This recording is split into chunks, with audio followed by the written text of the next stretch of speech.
삶을 대하는 사람들의 입장에는 크게 두 가지가 있는 것 같습니다. 먼저 삶을 어떤 목적을 이루는 과정으로 보는 입장입니다. 목표하는 것이 있고 그것을 위해서 열심히 살아야 한다. 내 목표를 위해서 열심히 도전하고 달려가야 한다. 이렇게 삶을 바라보는 입장이 있습니다. 이런 분들은 아무래도 목표를 이루기 위해서 내 삶의 많은 것들을 희생하기 마련이겠죠. 또 다른 입장은 내 삶 자체가 목적이 되는 입장입니다. 이런 분들은 어떤 목표가 있더라도 내 삶의 어떤 것들을 과하게 희생하지는 않습니다.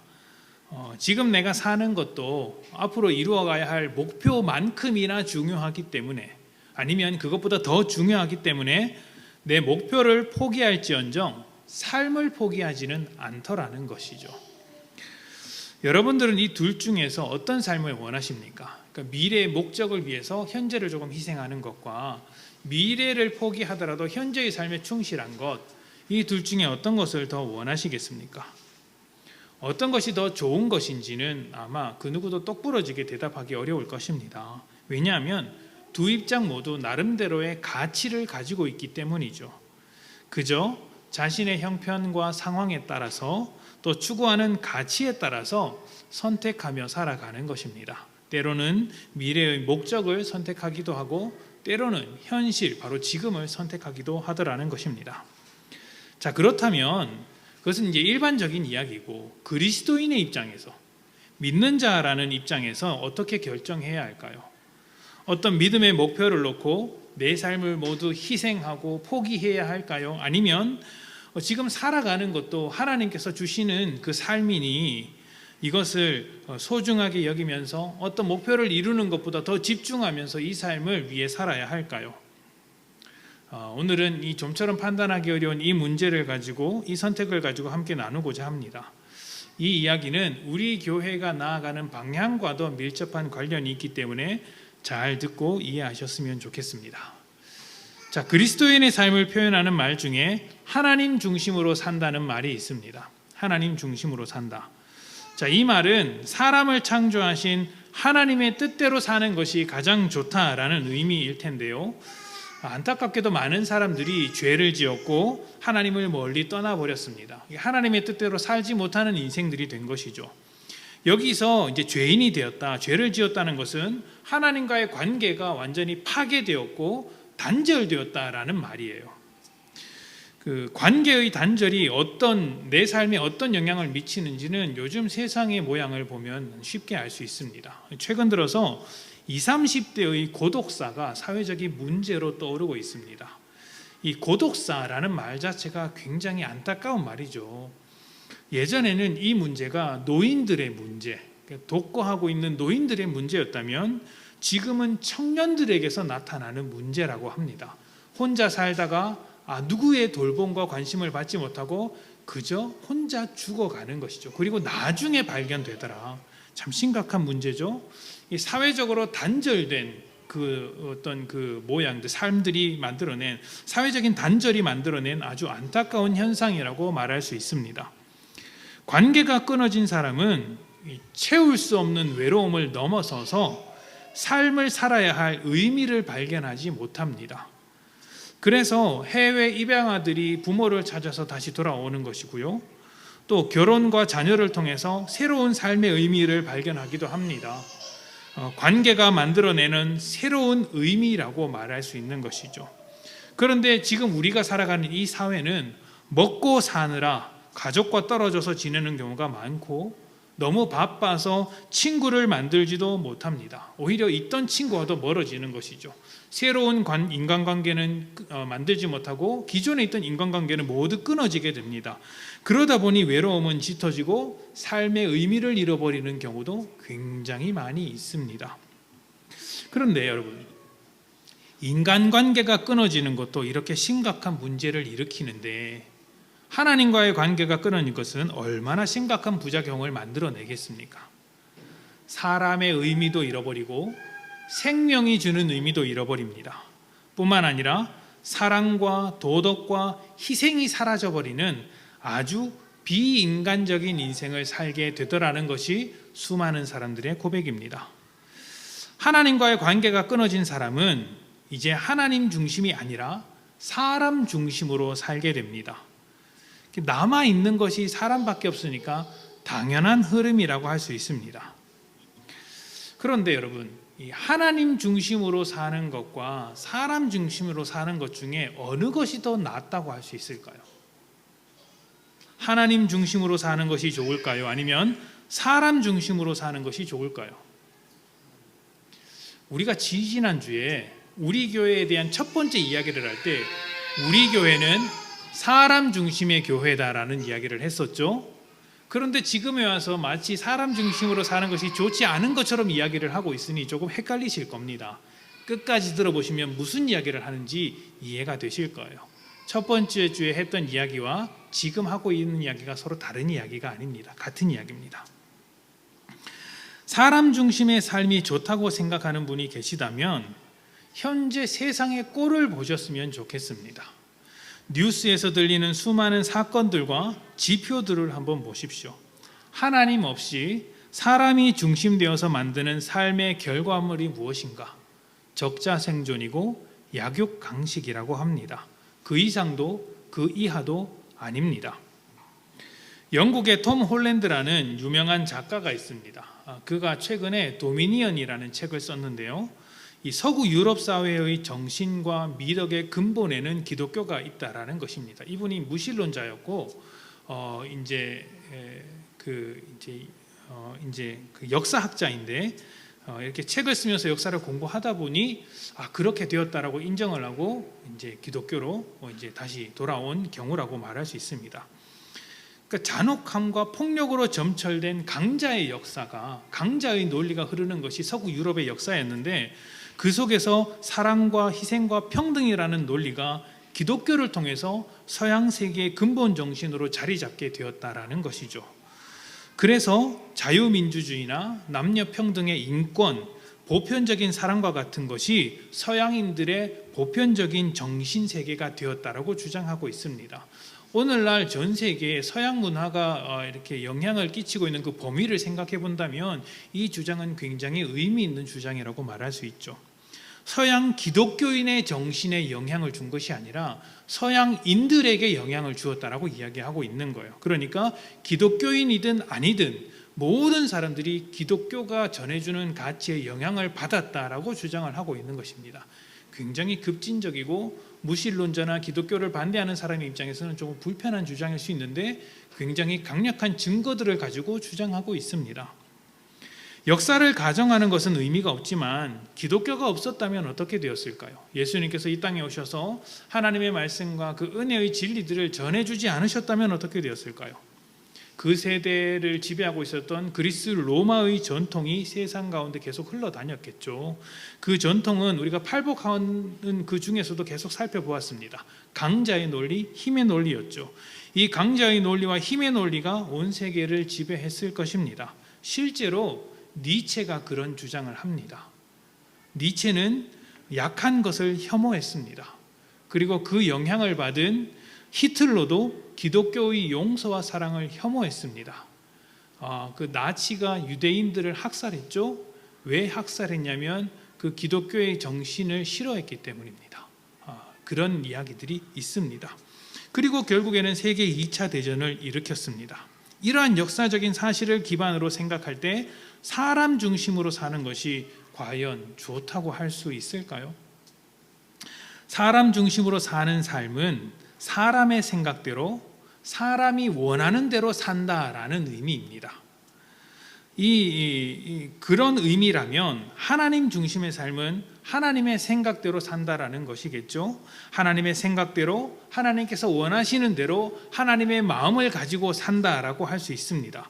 그런데 이렇게 하나님 중심으로 산다라고 말할 때 이 말을 오해하는 경우가 많이 있습니다. 하나님 중심으로 산다는 것을 하나님을 위해 사는 것으로 이해하는 것입니다.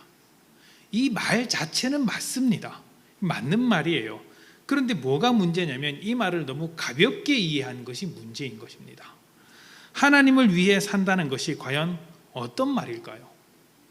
마치 부모가 자식을 위해 모든 것을 희생하고 주는 것처럼, 또 백성들이 왕에게 세금을 바치는 것처럼 우리의 모든 것을 희생하고 하나님께 바치는 것을 의미하는 것일까요?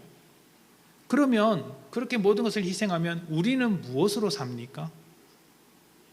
또 무엇을 얼마만큼 드려야 하나님 앞에 온전하게 드렸다라고 말할 수 있을까요?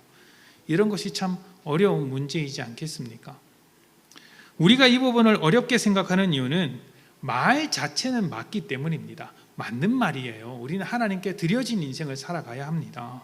그런데 그 말의 의미와 내용에 있어서는 조금 더 디테일하게 들어가야 한다라는 거예요. 사람이 이해하는 식으로 이해하지 말고 성경이 가르치는 대로 이해를 해야 한다는 것이 이제 우리가 기억하고 있어야 할 부분입니다. 하나님을 위해 사는 것, 하나님께 헌신하며 사는 것을 복을 받기 위한 조건이나 은혜를 얻기 위한 과정으로 생각하는 경우가 있는데 이것이 조금 빗나간 생각이라는 것입니다. 완전히 틀렸다고 말할 수는 없는데요, 얼마든지 왜곡할 수 있다라는 거예요. 이런 생각의 기저에는 내가 하나님께 헌신하면 그에 대한 대가를 하나님께서 주실 것이다, 내 헌신을 하나님께서 갚아주실 것이다 라는 인식이 깔려 있습니다. 그러니까 하나님께서 좋아하는 것을 내가 올려드리면 그 보답으로서 우리가 좋아하는 것을 주실 것이라는 생각이 깔려 있는 것이죠. 그래서 내가 헌신하는 이유가 무엇입니까?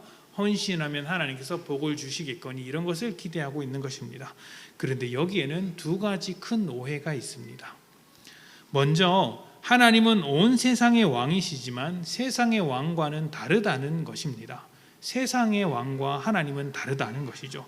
이게 어떤 의미냐면 세상의 왕은 아랫사람이 먼저 충성하고 먼저 헌신하며 먼저 재물을 바쳐야지 응답을 합니다.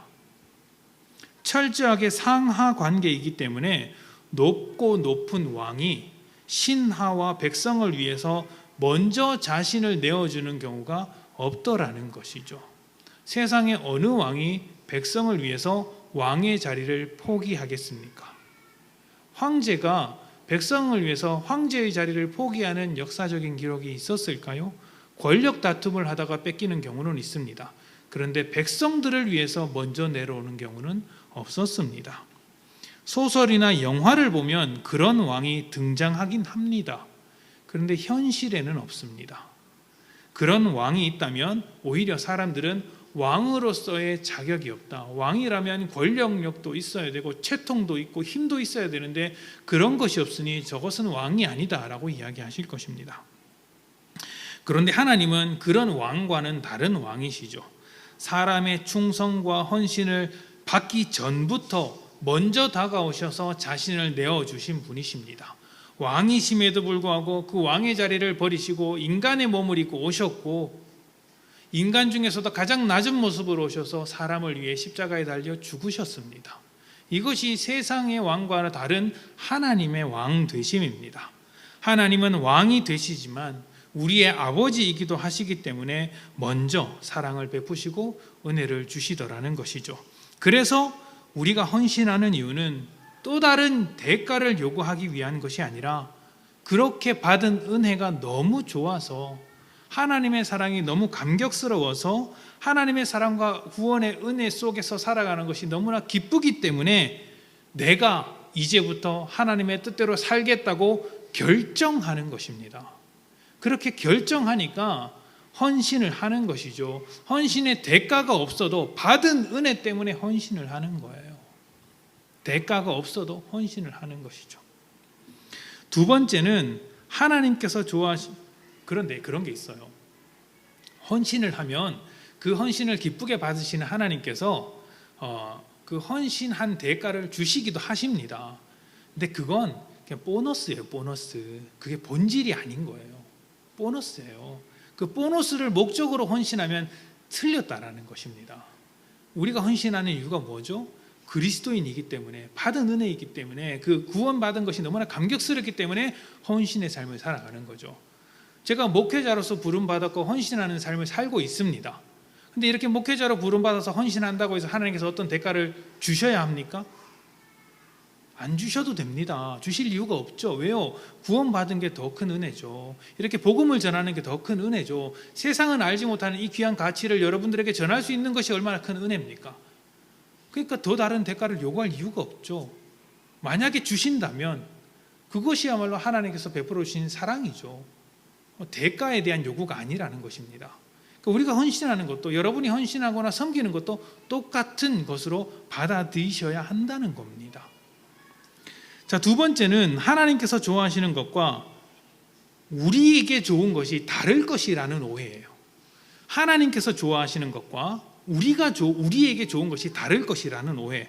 그래서 우리에게 좋은 것을 포기하면서 하나님께서 좋아하는 것을 드리면 나중에 우리에게 좋은 것을 주시겠거니라는 생각입니다. 그래서 어떻게 합니까?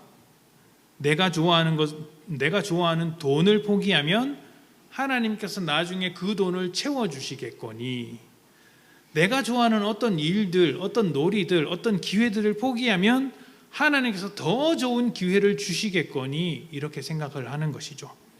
그런데 여러분, 그것 자체가 잘못된 생각이에요. 왜냐하면 하나님의 생각이 사람에게 더 좋은 것이기 때문입니다. 하나님이 좋아하시는 것은 사람에게 좋은 것이죠. 이 부분이 우리가 첫째 주에 나누었던 주제입니다. 첫째 주에 왜 우리가 사람 중심의 삶을 살죠? 하나님께서 사람을 사랑하시기 때문이죠. 하나님께서 사람을 사랑하시기 때문에 우리도 그러한 하나님의 마음을 가지고 사람을 사랑하면서 살겠다, 그런 의미에서 사람 중심이라는 거죠. 하나님께서 보여주시는 길을 가만히 들여다보니 십자가를 지면서 다른 사람을 살리는 삶이더라, 그렇게 그 삶으로 내가 살았더라, 그리고 나도 그 삶을 살겠다는 것이 그리스도인의 삶입니다. 그런데 사람이 생각하는 길은 어떤 것이죠? 그런 것과는 다른 길이더라는 것이죠. 그래서 사람 중심의 교회라고 말할 때 그 중심은 사실 하나님의 중심과는 똑같은 말입니다. 하나님의 생각은 사람에게 좋은 것이죠. 우리가 볼 때 이게 뭐야 라고 할 정도로 안 좋게 보여도 하나님은 우리를 사랑하시고 복 주시는 분이시기 때문에 하나님께서 우리에게 요구하는 것들이 우리를 더 좋게 하고 복된 삶을 누리게 만들더라는 것입니다. 예레미야 29장 11절 말씀을 한번 봅시다.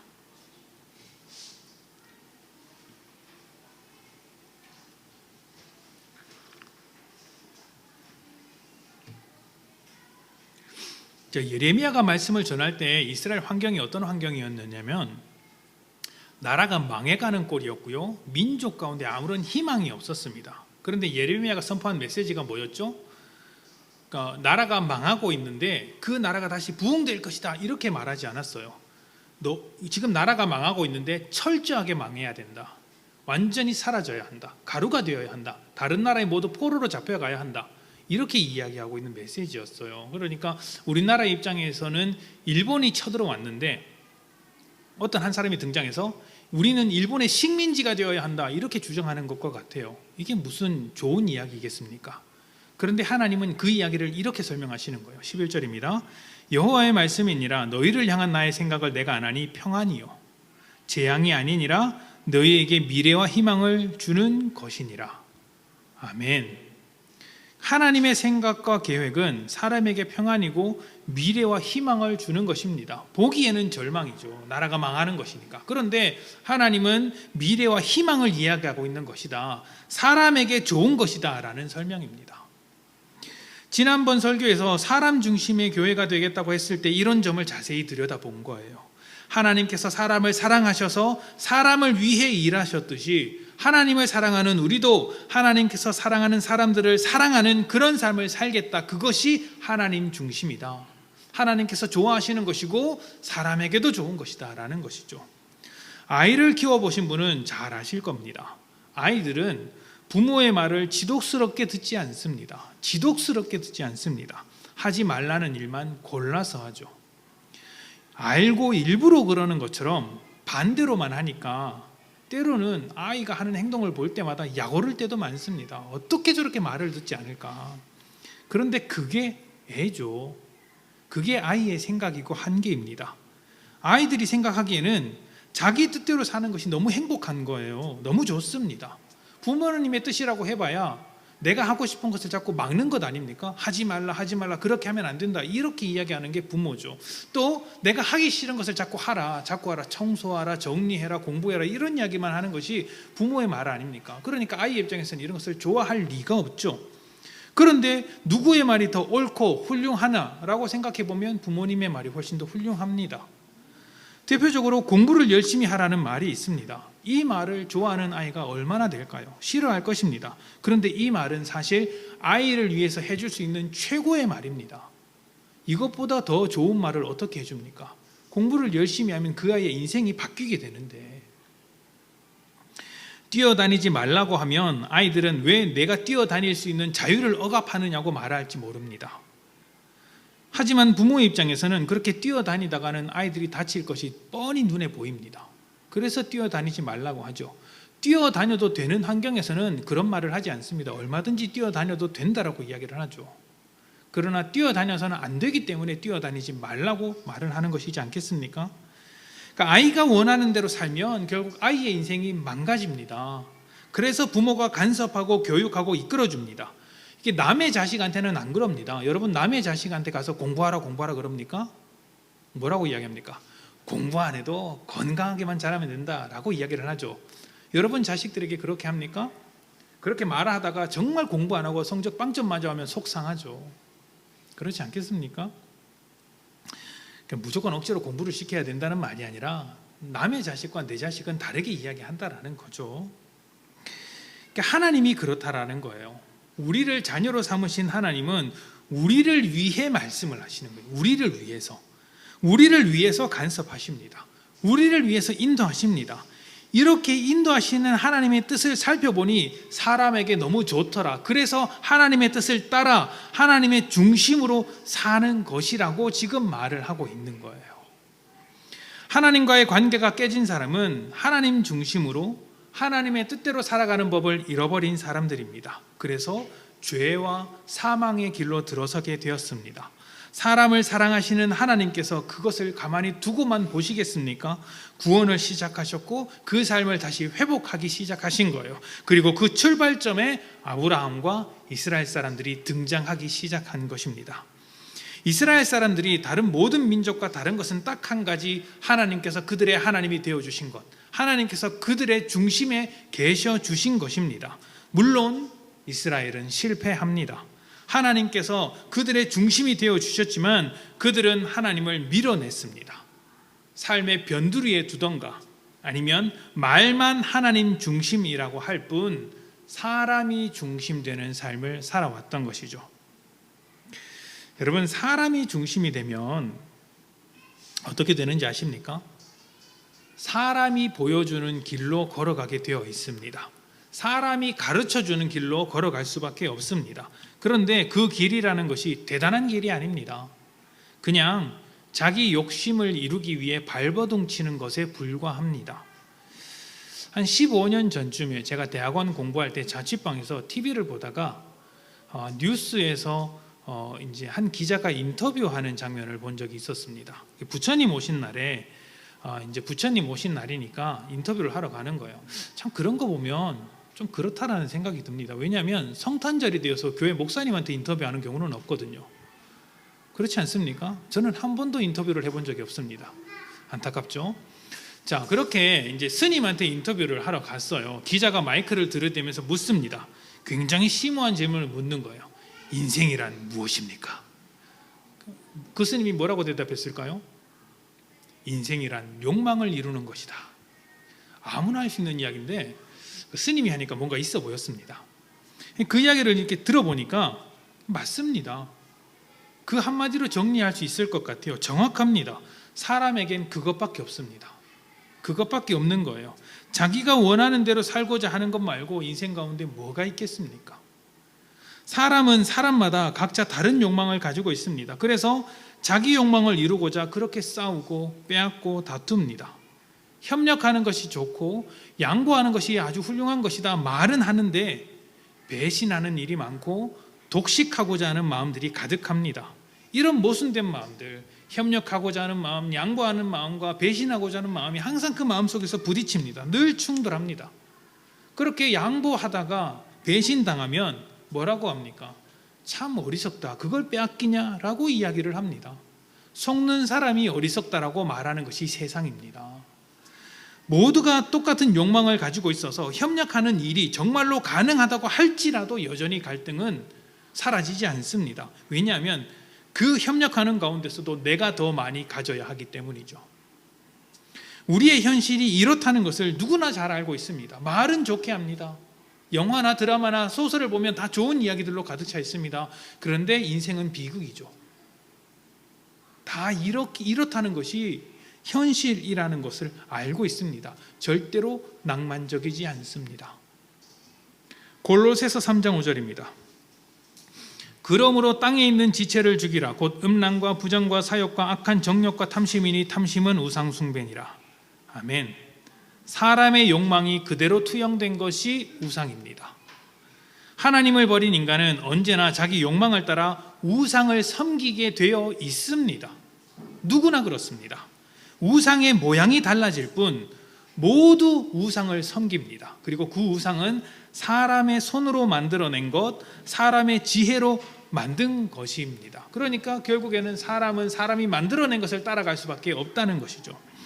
이스라엘은 하나님이 아니라 우상을 선택했습니다. 하나님을 밀어내고 우상을 중심에 두기 시작한 것이죠. 그래서 구약 성경을 하나님의 역사라고 부르기도 하지만 죄인의 실패, 죄인의 결말이라고 부르는 사람도 있습니다.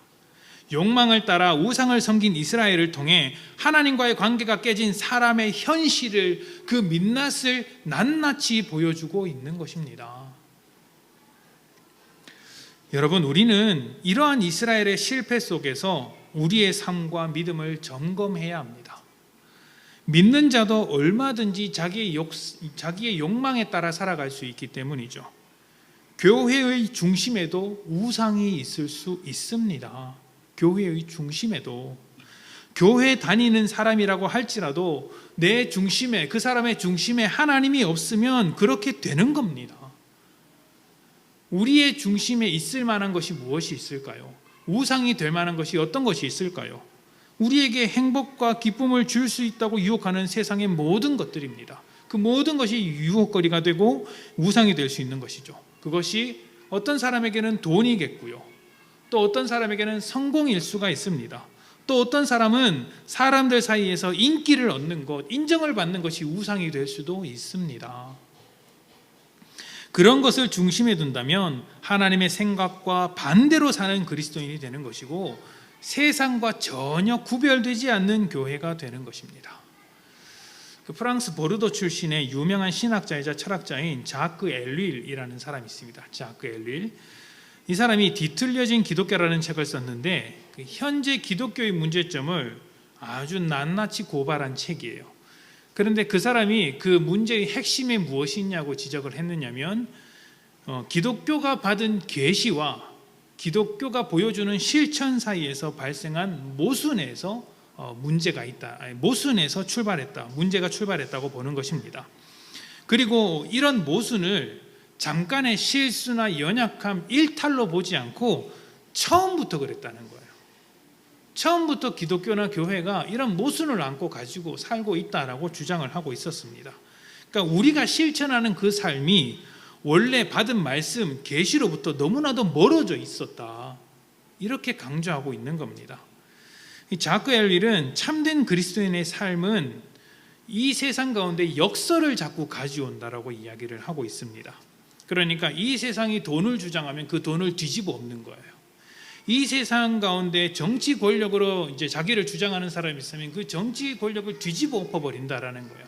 기독교는 이상하게도 그런 역사를 자꾸 가져온다는 것이죠. 종교가 있다면 그 종교도 뒤집어 버린다라는 거예요. 기독교는 그런 힘을 가지고 있다라는 겁니다. 실제로 그리스도인들은요, 로마 사회에서 무신론자라는 평가를 받았습니다. 신기하지 않습니까? 기독교인인데 무신론자라는 평가를 받았습니다. 왜 그럴까요?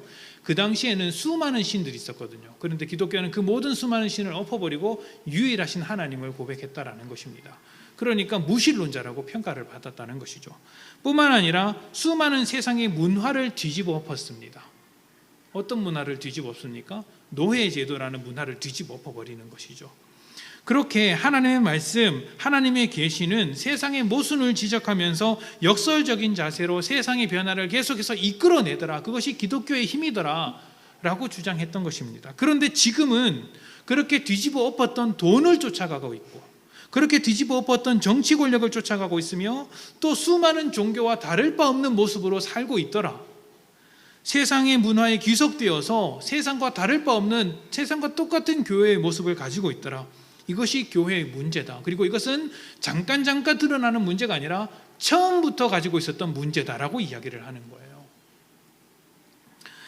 거예요. 이제 기독교 역사를 주장하는 분들 중에 그 콘스탄티누스 황제인가요? 그 이제 기독교를 공인하는 황제, 한 300년, 기원 후 300년에서 400년 정도가 되죠. 그때 이제 기독교가 공인되었던 그 순간, 그 황제가 기독교를 공인한 그 순간이 교회의 타락이 시작된 시점이라고 보는 사람도 있습니다. 왜냐하면 국가 권력과 교회가 이제 손을 잡았기 때문이죠.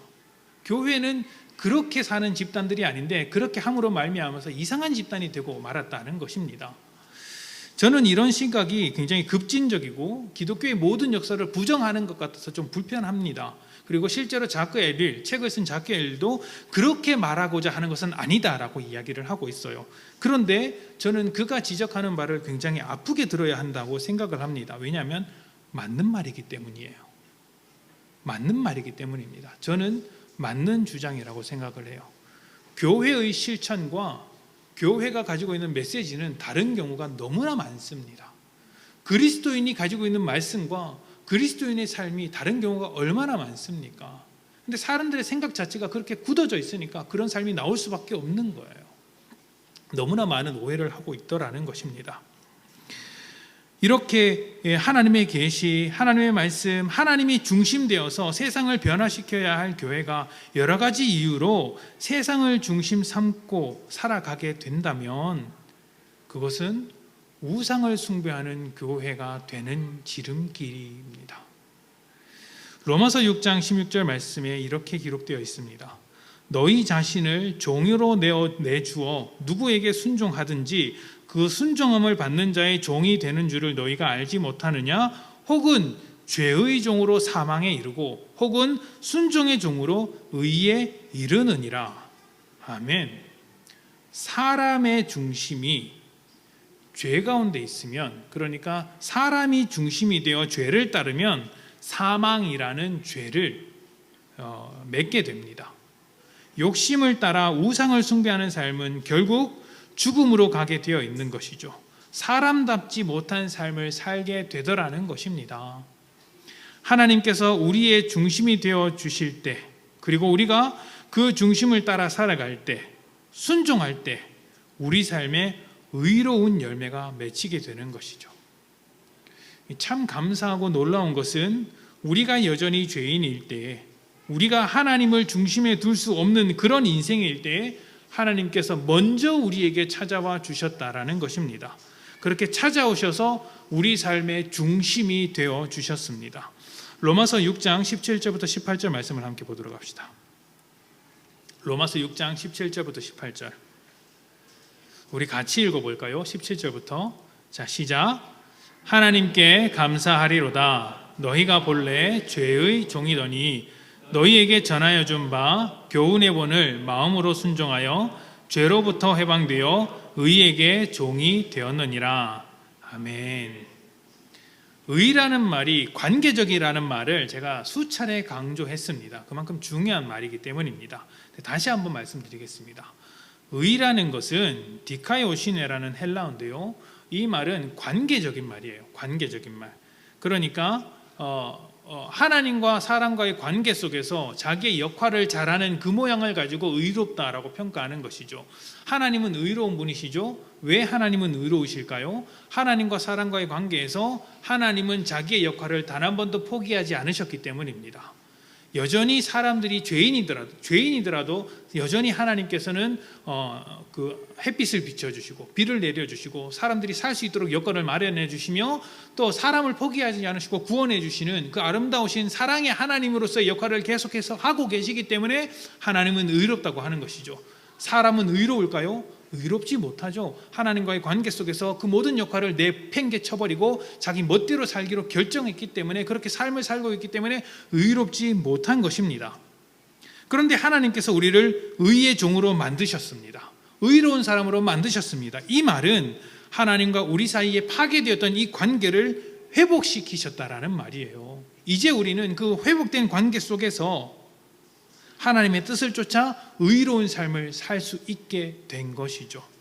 관계가 파괴되었을 때는 사람 중심으로서 욕망을 따르는 죽음의 삶을 살아갈 수밖에 없지만, 이제 구원받은 우리는 하나님과의 관계가 회복되었기 때문에 하나님을 중심으로 참된 것을 따르는 의로운 삶을 살아갈 수 있습니다.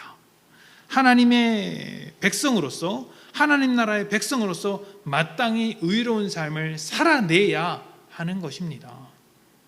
군인이나 경찰들이 제복을 입으면 그 행동이 완전히 달라집니다. 군인다워지고 경찰다워집니다. 왜 그런지 물었더니 옷을 입는 순간, 그 제복을 입는 순간 국민을 지킨다, 나라를 지킨다라는 그 사명감이 온 마음을 휘어잡기 때문이라고 이야기를 합니다. 그 중심이 달라지게 된 것이죠. 그리고 그때부터 새로운 정체성을 가지고 달라진 사람으로서 삶을 살게 되는 것이죠.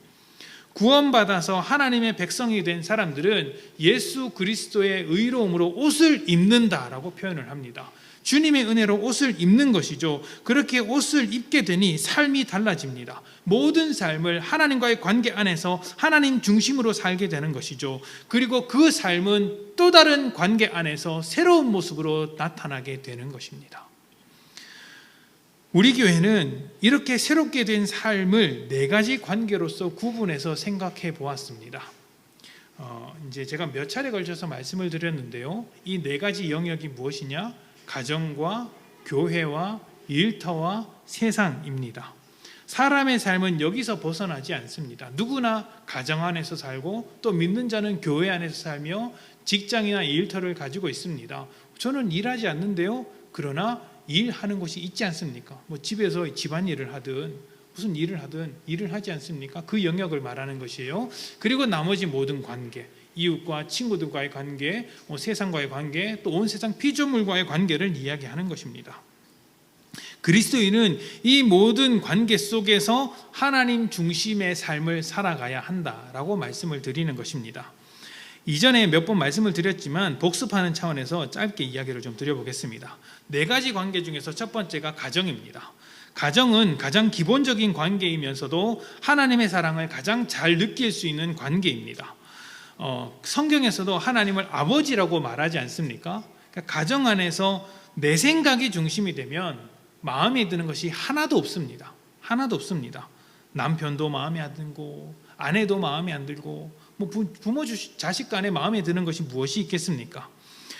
사랑하는 마음도 있고, 또 한편으로는 원망하는 마음도 있으니까 아주 복잡한 관계가 되는 것이죠. 이런 복잡한 관계 속에서 한숨만 푹푹 쉬며 살아가는 그런 삶이 되는 것이죠. 그러나 하나님 중심으로 살아가는 가정은 다릅니다. 내 중심이 아니라 하나님 중심이기 때문에 가정 안에서 하나님의 사랑과 은혜가 드러나도록 내가 십자가를 지는 거예요. 내가.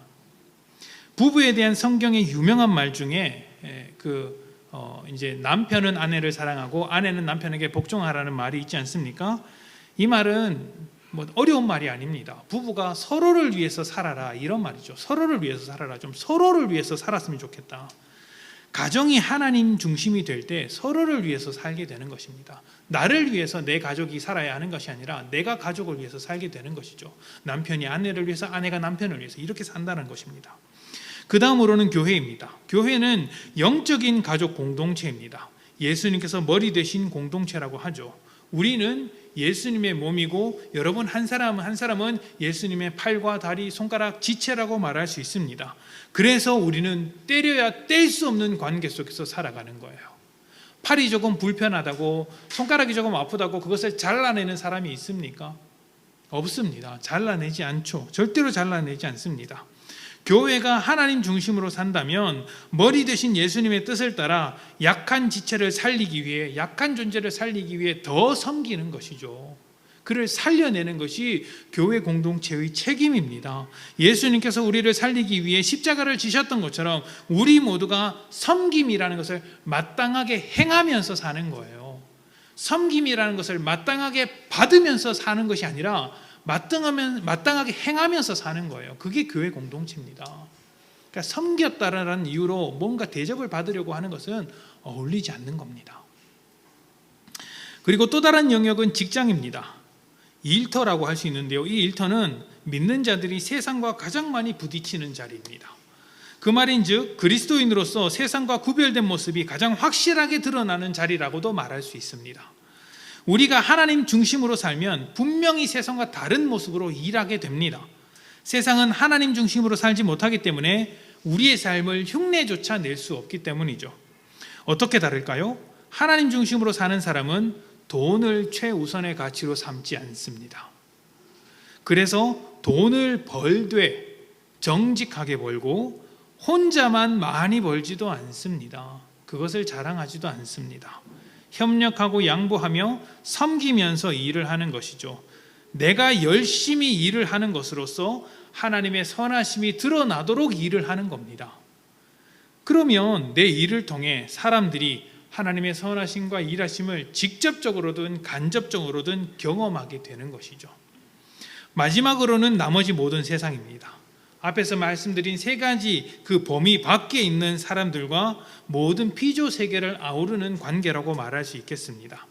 하나님 중심으로서 하나님의 뜻대로 살아가게 되면 내가 잘 모르는 사람이라고 할지라도 기꺼이 이웃이 되어주려고 하며 또 파괴되는 자연을 회복하기 위해 애를 쓰게 되는 것이죠. 동물과 식물을 잘 다스리고 보살피는 그런 삶을 살게 되더라는 것입니다.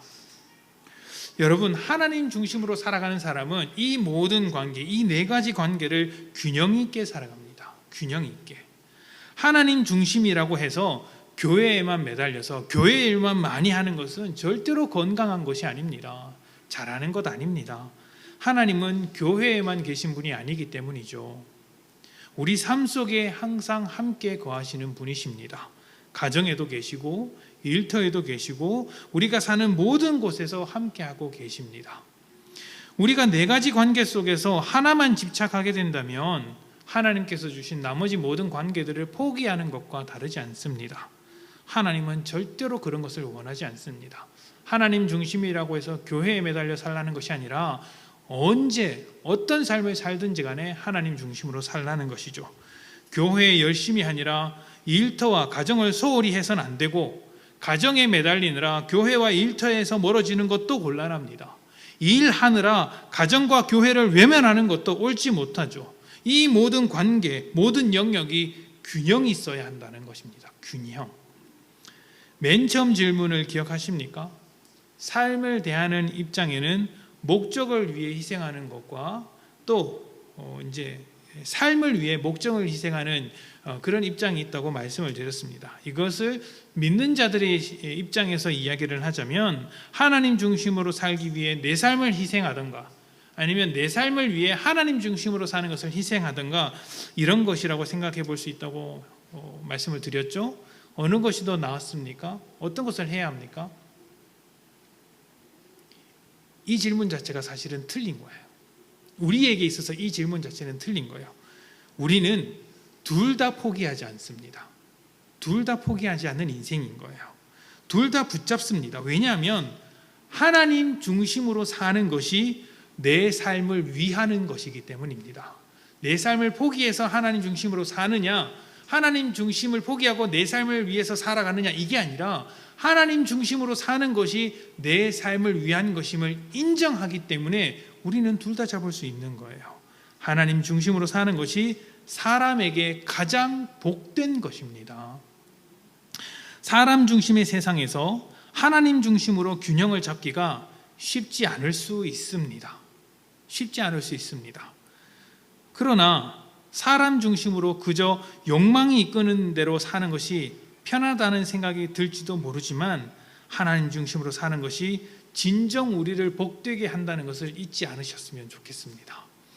우리 교회는 성도님들의 삶의 일부분으로서 존재할 것이지만 이 교회를 통해 삶을 관통하는 하나님을 더 알아가게 될 것입니다.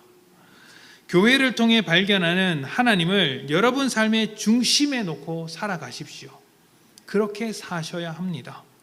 삶은 하나님과 우리가 함께 활동하는 멋진 무대입니다.